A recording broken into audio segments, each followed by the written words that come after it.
there seems to be a misconception about the misconception of protein. It's important to know that people have a strong emotional connection with food. A lot of people eat food for comfort. A lot of people eat food for dopamine. It's not just about survival, it's about being happy.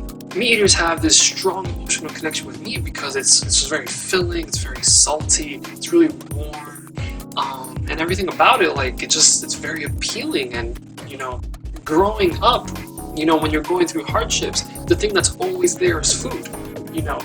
Yeah, let's say you're going through hardships, maybe you have some friends, but some people don't have friends, and then so there's not always friends there. Food is always there. So it's not just that people think they need their meat for protein, they need their meat for love, for stability. And this is one of the things you have to think about when trying to talk about veganism or trying to convince somebody that it's not just about, oh, well, this is going to be healthier, oh, well, this is going to save the planet. You have to realize that you're taking away what is essentially a drug for them. They don't want to hear that, oh, I can't eat meat. No, that's my crutch for the day. So back to the whole protein argument, I've realized that when people ask, where do you get your protein? They're not asking to find out about your lifestyle, what you do. What they're really asking is, what can I replace with meat that will fulfill my emotional needs while simultaneously keeping me full? So normally what you would want to answer is like, oh, well, I get my protein from this, and I get my protein from that, and I get my protein from this. But they don't care. They don't want to know that broccoli gives just enough protein, because broccoli doesn't give them that satisfaction like a steak. So it's okay to inform them, but if you're really trying to get them to convert, you're going to need a bigger push. You're going to need a different tactic. So my suggestion is, first one, don't give specifics right off the bat. Say everything. Everything gives you protein. So you can get the nutritional side out of the way. And two, it sets you up for the rest of the conversation, because now you have everything to work with.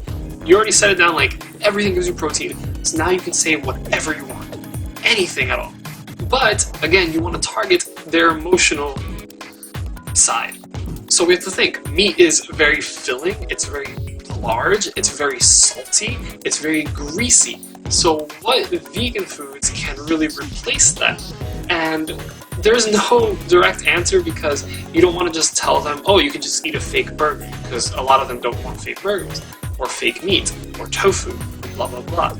So the saltiest, biggest, most filling food I could come up with was potatoes. But not just potatoes inside a burrito, with rice, and beans, and maybe sauce. See, that whole meal sounds very filling, it's very salty, and maybe a little greasy. So after you get everything out of the way, you give them a suggestion. Well, I love to have this big burrito with potatoes and beans and rice and what's a greasy sauce? I don't know. Tell them barbecue sauce. And I throw a little bit of barbecue sauce in there. Man, that gets me so filled and ready to take on the day. You have to get that filling aspect and that emotional aspect. Now let them know that it makes you happy. And again, you're never going to convert somebody in one conversation. It depends on the person. Because if they convert in one conversation, they were planning to convert anyway. We're talking about like the general population, the people who don't ever want to go vegan. So the next time that they think about the protein, it's like, oh, well, where am I going to get protein? Well, that burrito that guy was talking about sounds good. Let me go find a vegan burrito. Boom! Obviously, it's not that simple. Just giving an example of what meat eaters really think about, or what they are subconsciously thinking about when they say the words to a vegan, where do you get your protein?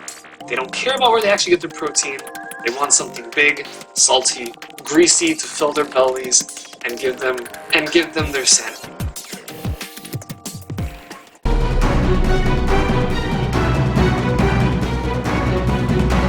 Today's Why Veganism is Bad article is the nutritional risks of going vegan, and this isn't actually to deter you from veganism like the last one. It actually even teaches you ways you can get the nutrients you need. So it tells you like, yeah, vegans lack B12, vegans lack this, but this is also how you can get them. I also put a video on essential vegans all lack, but that video was also made by a vegan, so she tells you that a lot of it is a bunch of myths and baloney and you're going to be perfectly fine. And she gives you alternatives and blah, blah, blah, blah. I also put a link to 30 filling vegan foods. The article was done by BuzzFeed, and I'm pretty sure it has a lot of recipes also, so it doesn't just show you food porn, you can actually go make the food porn. And lastly, a video about direct action and aggressive activism. done by the channel, Direct Action Everywhere. They're very big on protesting, public events, and things like they're the people who go to restaurants and start shouting at people that there's no dog meat. He explains why direct action is necessary and how it's helped other movements in the past, not just veganism, like things like racism and maybe the gay rights, things like that. It's a very long video. If you're interested, you should definitely watch the entire thing, but a quick summary is that once the population hits the 3% mark of a certain group, that's where things start snowballing out of control. That's where things start ramping up, because most patterns in life are exponential. It starts off very small, goes from 1 to 2 to 4 to 6, and then boom, it skyrockets. Or, other types of things. Basically, he's saying once the 3% mark hits, things start quickly, rolling out of control. You should still watch the whole video, vegan or not, because he gives a lot of good advice for life anyway. He's a very smart guy. You'll learn a lot of things.